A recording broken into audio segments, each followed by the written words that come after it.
हरियाणा की महिलाओं को कुछ दिनों बाद एक बड़ा तोहफा मिलने वाला है। बीजेपी अपने सबसे बड़े संकल्प लाडो लक्ष्मी योजना को लागू करने जा रही है, जिससे कि लाखों महिलाओं को ये फायदा मिलने वाला है। लेकिन क्या प्रदेश की महिलाएं इस योजना को लेकर जागरूक हैं? क्या महिलाओं को ये पता है कि कैसे इस योजना का लाभ लेने के लिए रजिस्ट्रेशन करना है और क्या क्या इसके लिए जरूरी डॉक्यूमेंट्स हैं? नमस्कार, आपके साथ मैं हूँ प्रतिमा दत्ता। आज की इस वीडियो में आपको लाडो लक्ष्मी योजना के बारे में कई जरूरी बातें बताऊंगी। साथ ही ये भी समझाऊंगी कि सरकार की ओर से इस योजना को लागू करने के बाद पैसे कब तक महिलाओं के खाते में आएंगे और महिलाएं इस योजना का लाभ लेने के लिए रजिस्ट्रेशन कहां से और कैसे कर सकती हैं। इसी के साथ ही पहले चरण में सरकार की ओर से कितनी महिलाओं को पैसे दिए जाएंगे, इसके बारे में भी वीडियो में आज बात होगी। तो चलिए शुरू करते हैं योजना के लागू होने की तारीख से। हरियाणा सरकार की तरफ से इसी 25 सितंबर से लाडो लक्ष्मी योजना को लागू कर दिया जाएगा। 25 सितंबर को मुख्यमंत्री नायब सिंह सैनी इसके लिए एक ऐप लॉन्च करेंगे। इसके बाद इसी ऐप के जरिए लाडो लक्ष्मी योजना के लिए रजिस्ट्रेशन शुरू हो जाएंगे। रजिस्ट्रेशन में किसी तरह की कोई भी परेशानी ना आए, इसके लिए सोमवार से जिलों में ट्रायल भी शुरू कर दिए गए हैं। महिलाओं के ऑनलाइन आवेदन के लिए ट्रायल के तौर पर हर जिले से 100 महिलाओं के रजिस्ट्रेशन किए जा रहे हैं। करीब 1200 महिलाओं का रजिस्ट्रेशन हो भी चुका है। समाज कल्याण विभाग की ओर से विभाग के कर्मचारियों को फॉर्म भरने की विशेष ट्रेनिंग दी गई है। ट्रायल के दौरान आने वाली किसी भी समस्या के समाधान के लिए वो तुरंत उच्च अधिकारियों से संपर्क करेंगे। वहीं कई जगह पर CSC सेंटर्स में ट्रायल के दौरान जो भी खामियां सामने आ रही हैं, उन पर काम किया जा रहा है ताकि तमाम खामियों को दुरुस्त कर लिया जाए।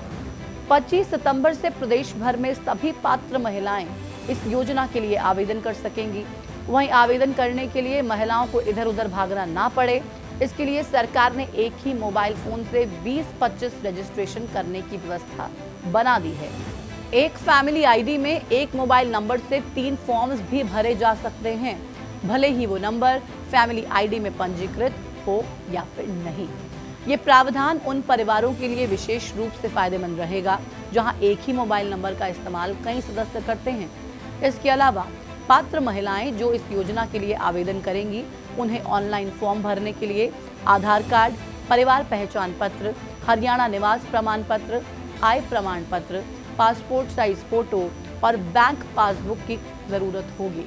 बैंक खाते का आधार कार्ड से लिंक होना और eKYC होना भी बेहद जरूरी होगा। यही नहीं, योजना का लाभ सही महिलाओं तक पहुंचे, इसके लिए चेहरे से बायोमेट्रिक पहचान भी जरूरी होगी। अब सवाल ये है कि क्या महिलाओं को पैसे 25 सितंबर से ही मिलने शुरू हो जाएंगे? तो जवाब है नहीं।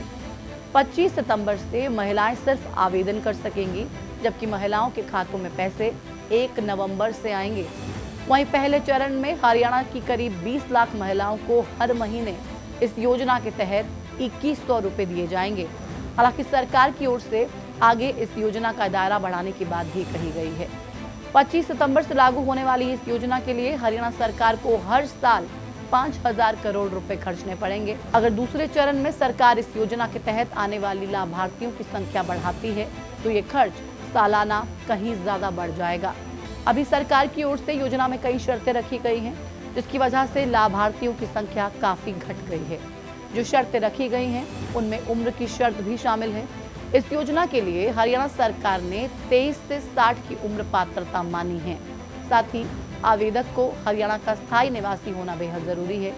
अविवाहित महिला खुद या फिर विवाहित महिला का पति हरियाणा में पिछले 15 साल से मूल निवासी होना चाहिए। वहीं जिन महिलाओं के परिवार की सालाना आय 1 लाख रुपए से कम है, उन्हीं लोगों को इसका लाभ दिया जाएगा। हरियाणा में इस इनकम स्लैब में 23 से 60 साल तक की 17,25,000 विवाहित महिलाएं हैं, जबकि 23 से 45 साल की 2,75,000 कुंवारी यानी कि अविवाहिता हैं। सरकार की इसी आय सीमा की शर्त की वजह से लाखों महिलाएं इस योजना का लाभ लेने से पीछे रह गई। वहीं अगर सरकार की ओर से बाद में इनकम स्लैब 1,80,000 रुपए किया जाता है तो इस योजना में 10 लाख महिलाओं की संख्या बढ़ जाएगी। शायद इसीलिए सरकार ने पहले चरण में योजना का लाभ सिर्फ उन्हीं महिलाओं को देने की योजना बनाई है जिनकी सालाना आय 1 लाख रुपए से कम है। वहीं लाखों महिलाएं ऐसी भी हैं जो सरकार की दोनों शर्तों को पूरा करती है, लेकिन फिर भी उन्हें योजना का लाभ नहीं दिया जाएगा, क्योंकि प्रदेश में 45,000 विधवा महिलाएं हैं जो पहले से ही विधवा पेंशन ले रही हैं। 14,000 के करीब दिव्यांग महिलाएं हैं और हजारों महिलाएं संविदा कर्मी भी हैं। ऐसे में सरकार ने इन महिलाओं को योजना से बाहर रखा है। बहरहाल आपके घर में भी अगर कोई महिला सरकार की इन शर्तों को पूरा करती है तो आज ही अपने सारे डॉक्यूमेंट्स को तैयार कर लीजिए जो हमने इस वीडियो में आपको बताए हैं, ताकि 25 सितंबर को जब पोर्टल लॉन्च हो, ये ऐप लॉन्च हो, तो रजिस्ट्रेशन आप करवाएं और उस रजिस्ट्रेशन करवाने में किसी भी तरीके की परेशानी का आपको सामना नहीं करना पड़े, जिससे कि इस योजना का लाभ लेने में आपको आसानी हो। इसके बाद भी अगर कोई समस्या आप फेस करते हैं या कोई भी परेशानी आपको रजिस्ट्रेशन करवाने में आती है, तमाम कोई और आपके जहन में सवाल हो, कमेंट सेक्शन में हमें पूछिए, उसका उत्तर हम जरूर आपको देंगे। इस वीडियो में फिलहाल इतना ही, मुझे दीजिए इजाजत। नमस्कार।